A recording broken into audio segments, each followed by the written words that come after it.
Good morning. We are going to do something completely different today. Hi, I'm Micheline from Americana Long Arm Quilting. We do custom quilting and long arming, and you can find a link to our website in the description below. But we're not quilting today. As many of you may know, I have a drapery workroom, and many of you have asked, hey, can you show us a little bit about what you do in your drapery workroom? So that's what we're going to do today. I'm going to make some panels, and we're going to use this gorgeous fabric that I've got laid out on the table, and I'm going to show you all the steps to make a panel, and maybe you'd like to do that yourself. Maybe you'd like to reach out to Fabric Creations. That's my drapery workroom, and we'll leave a link to that in the description below as well. Let's get started. Okay, so let's talk about seeing how much fabric we need and cutting our fabric, okay? So this all depends on the vertical repeat of the fabric. Now, what is the vertical repeat of the fabric? Okay, so this particular fabric has a really long vertical repeat. So if I were to say from this little design here to where it's repeated again, that's this one's vertical repeat. It's quite long. Sometimes it's itty bitty. Sometimes this is, about 10, 12 inches. That's a common one. This is exceptionally long. Okay, so you need to know that number. You also need to know how long you're going to make your panels. Say, for example, if you're going to make your panels, you want them to finish at 100 inches, you still need to add fabric for your header and your hem. And I usually add 8 inches for both of those. So 116 inches is the amount of fabric I'm going to need for each panel or each cut in each panel, okay? Now you divide that by how long your vertical repeat is. And that's going to tell you how many repeats you need for each cut. So even if that 116 inches happens to be 3.5 repeats, you're still going to need 4 repeats for that panel. The reason why is this has birds on it, really pretty birds, and you want that bird to be in the same place all the way around the room. That's what custom draperies, that's one of the things about custom draperies. We pay attention to those kinds of details. So if you're going to have that bird in the same place, you have to buy enough fabric that you can make that repeat do that. Okay, so once you know that and you get your fabric, then you can study it and decide what part of that repeat do you want at the top, what part do you want at the bottom, and adjust your cut accordingly, okay? So we're going to get this cut. We've got double width panels to do and 1.5 width panels to do in this same room. So we'll get all that cut, and then I'm going to show you how to piece the two together, how to match all the repeats in this fabric, okay? So now you kind of get a close-up of just how beautiful this fabric is. Look at that beautiful bird. This is just a little scrap that I have left over after cutting. Thought that would be easier. Now what we want to do, because we want to piece 2 pieces together. So I want to match these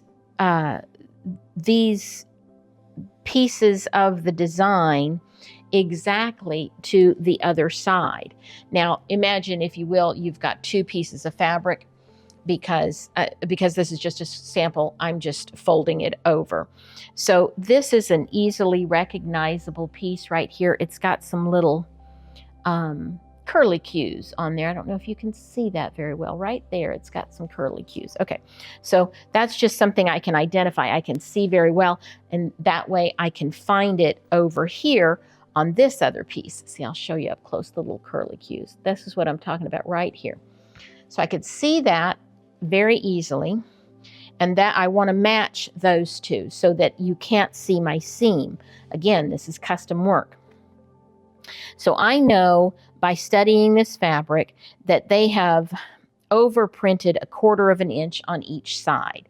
So I'm going to take this one side and I'm going to measure it and press a line in it 1/4 inch away from the edge of the printing. So if you can see that, you see where it's been printed, and I've pressed just with my finger pressing a crease in it 1/4 of an inch from that edge. Now, at this stage, I do try and stay away from pressing with an iron because sometimes that makes the fabric shrink up just a little bit, and I want to be able to easily work with this and match it. So now I'm going to take this line that I creased in it, and I'm going to come down here and I'm going to match all those little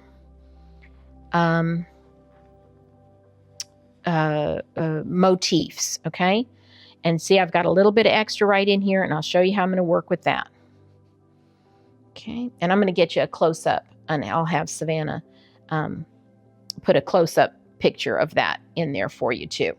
Okay, let me get some pins. I was unprepared.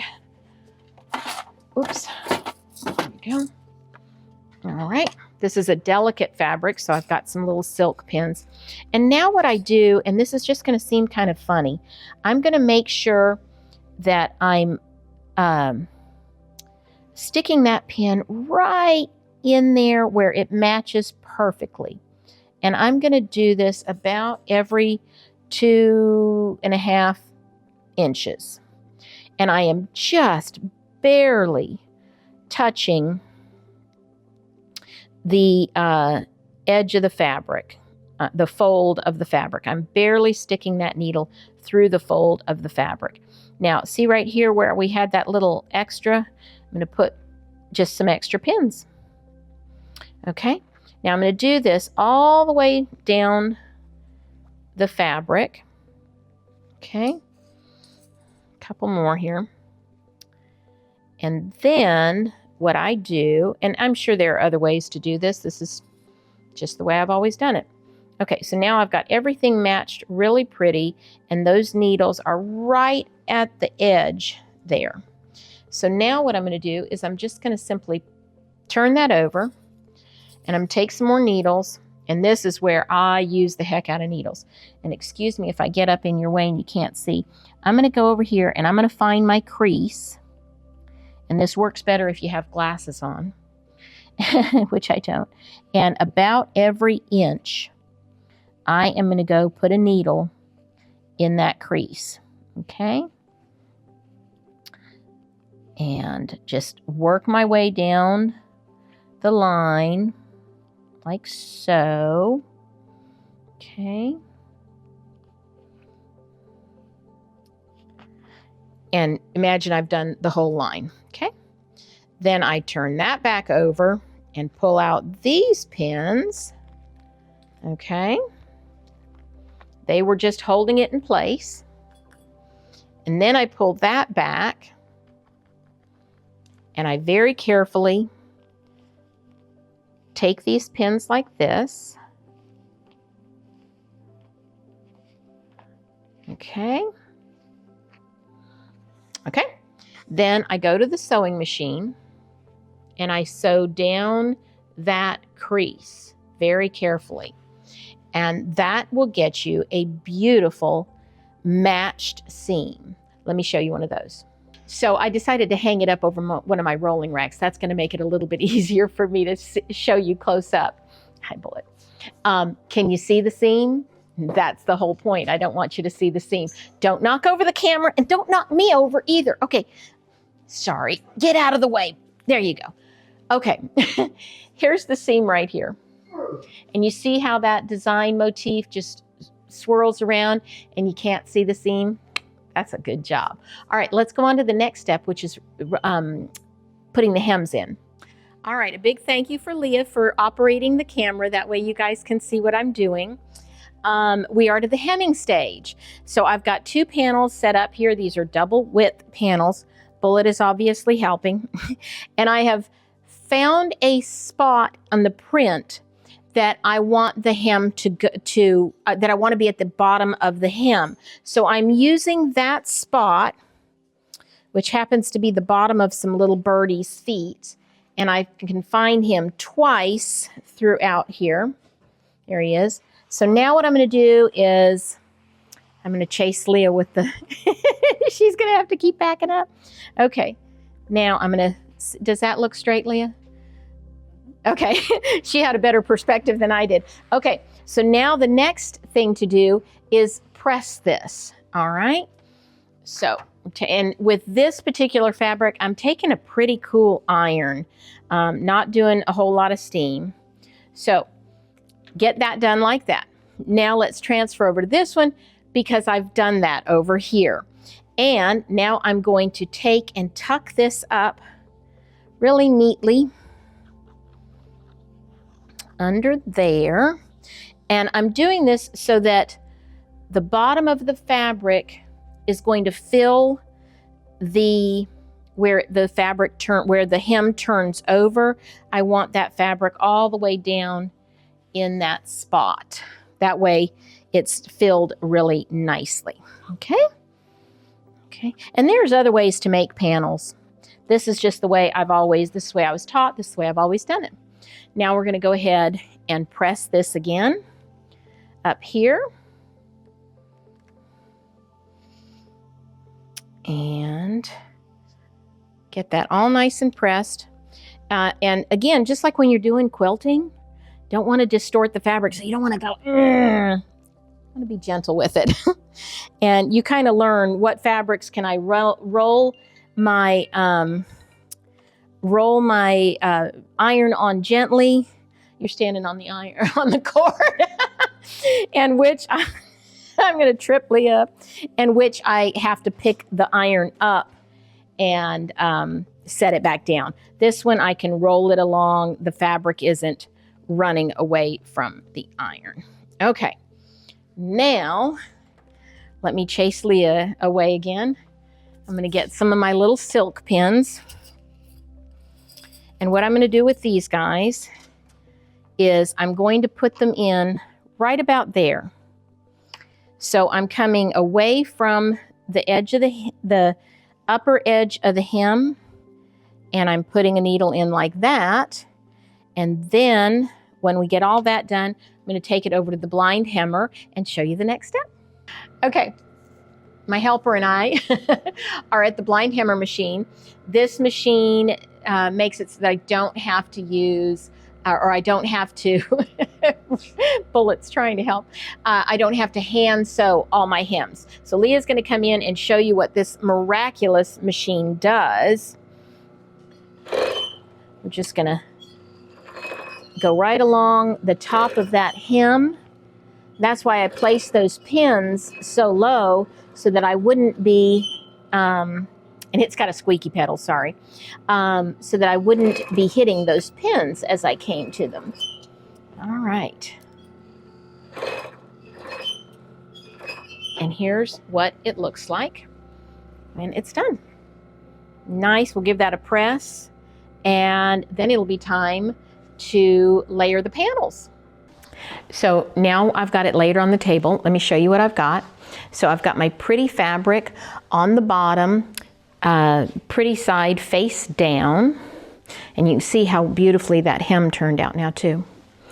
Okay, the next piece of fabric I have is my inner lining. This is kind of a felt, almost a batting type of fabric, and this protects your fabric, this protects your main fabric, your pretty fabric, from the sun, getting damaged by the sun and things like that. And then we have the lining down, and I've drawn a line here where that's going to be the edge of my hem.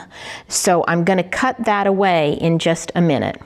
All right, now let's go up here, and what I've done next, or the next step, is to measure from the bottom hem to here, and this is the top of the fabric. I drew a line, I cut the lining and the inner lining off on that line. Then I took this pretty fabric and I rolled it over so the very top, which is going to be the very top of the panel, is nice and full of that lining and inner lining. I gave that a nice press. The next step is to put buckram in. Now this is buckram. So This happens to be an iron-on buckram product. So it's got a bumpy side and a smooth side. Bumpy side is obviously the gluey side. So I'm going to put it down like this. What buckram does, it makes the top of your fabric a little bit stiffer. That's what makes those pretty pleats in your fabric. Okay, so I've got that like that. Then I'm going to turn my pretty fabric over again, like so. And I'm going to turn under the raw side, the raw edge of my pretty fabric. I'm going to turn it under the buckram. And you see me kind of rolling that. That is so that I'm making sure that the buckram, along with the lining and the inner lining, are filling up this top part here. Okay? So we want that buckram and the lining and the inner lining to be all the way at the very, very top. Okay? So I've turned that under like so.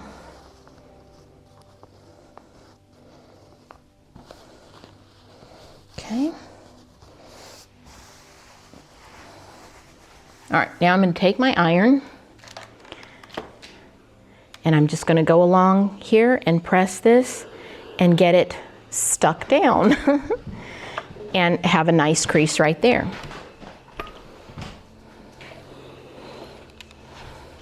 And it takes a minute, so we'll be back in a second. Okay, so what I've done here is I've trimmed off this little piece right there. And the reason I do that is to reduce bulk. That's it. I also do a similar trick to the hem.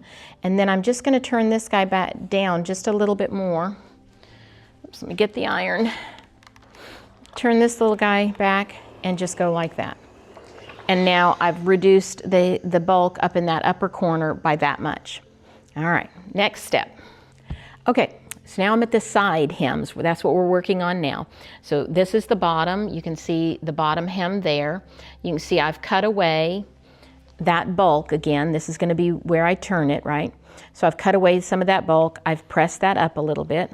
Put my lining and inner lining back down. I drew a line and then cut at that line where I want the edge of my side hem to be. Now I'm just going to take and turn this over. And this particular fabric had a very wide area that wasn't printed. So I've trimmed some of that off because I don't want you to be able to see that. Now I'm gently pulling to make sure that I'm getting the lining and the inner lining in the very corner. Okay, so I'm just going to go all the way up here. Like so, all the way to the top. Set that down. Now I'm going to turn it in on itself, and this is what I meant by I don't want to see any of that white or unprinted area. So I'm turning that all the way back again, just like with the bottom hem. I want the outer edge of the hem filled with the lining, inner lining, and the piece of the front fabric that I'm turning back. I want all of that nicely filling that, that area that is rolled over there. Just looks nicer. Doesn't look like you're missing something there. Okay. All right. Now we're going to get this pressed up like so. And I'm going to pin, and I'm going to pin this the same as I did the bottom hem, and we'll take that over to the blind hammer. Okay, so the dogs kind of went nuts there for a minute. Grandpa came over and they were really excited to see him, so they barked a lot. What I was trying to say is I've got this hem nicely pressed. I'm going to put needles in it, much like I did for the bottom hem, where I start the needle down here so that I can put it through the blind hammer. But before I do that, I'm going to put a drapery weight in there. I just put them on the corners. So I've got a little drapery weight. I usually use a little bit bigger one. Let's see. But this is what Rollies had in supply. They didn't have the little bit bigger ones. And I am just going to take a dab of glue, whoops, and trip over the cord. And I'm going to stick it up in here like this, right there. And I'm just going to put a little dab of glue. Oh, my glue's cold. Oh, my glue's stuck. Hang on a minute. Okay, I cleared my glue, so now it'll come out, and I'm just putting a little drop there, and that will keep that in place while I finish this up. Okay, the next step is to mark for my pleats. All right, I have prepped the top of the panel for my pleats and the accommodating spaces. I start with a leading edge, and I've done all this. I've measured it and then divided and did all the math that you don't probably need to know about right now. But if you have questions, leave them in the comments. So this is the leading edge, and then this is going to be the first pleat, and then there'll be a space, a pleat, a space, a pleat, all the way across to the final part, and this is the return. The returns do exactly that. They return from the panel to the wall, so they do that, and that helps block the light coming from the window through the sides of the behind the side of your panel. And that's one of the things that makes custom. All right, now I'm going to take these over to the blind hemmer again. I'm going to do those side seams, and then I'm going to get them over to Leah, my helper, on the Juki, and she's going to sew in these pleats for us, and we'll show you how that's done. Okay, well, Domino and Leah are over on, hi Domino, are on the side of the machine. Leah, we've got this panel over here for Leah to put the pleats in, and what she's doing is bringing the two pins associated with that pleat together, and then she's going to run it under the machine. Oh, it would be helpful if I wasn't leaning on the material. Now, as Leah does this, I've got to tell you a funny story. We went in to see the puppies at lunch, and we were playing with them, and she got in there and was loving on them, and they crawled up on her and started sucking on her chin.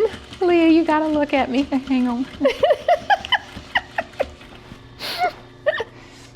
She's got a hickey on her chin from the puppy sucking on it. Oh, what to do? It's a love mark. It's a love mark, is true. Those are your babies, Domino. Oh, goodness. Okay, so that's how you put a pleat in, and she's just going to finish those up, and next I'm going to show you how we finish those pleats off over at the table. Okay, so I've got all these pleats with my little clips on them. That helps my arthritic hands hold them in place. What I do is I just open them up and put a little crease right in the middle. And this is called a triple pleat. And then I'm going to put my little Harbor Freight clip right there, my thimble on, and then I'm just going to, now these are, I think they're called continental pleats. They're a little bit continental or contemporary, something like that. What I'm doing is I'm just tacking them, there we go, at the very top. And if that needle is a little bit too hard for me to pull through, I just get my handy dandy pliers with tape all over them and pull out that needle. That is my arthritis giving up right there. Okay, so I've gone through it twice with 2 plies of upholstery thread. And then I'm just going to put a knot in it, bury the knot, or bury the ends, and trim it off. That's it. All right, I'm going to do that to the rest of these. Then we'll get them packaged up and ready to head on up to Chapel Hill, and we'll get them installed, and I'll show you a picture of what they look like on the wall. Okay, everyone, here we are on site. This is where all the work that I did in the workroom comes to live. I think it turned out beautifully. It's such a gorgeous room, and this fabric is just absolutely beautiful.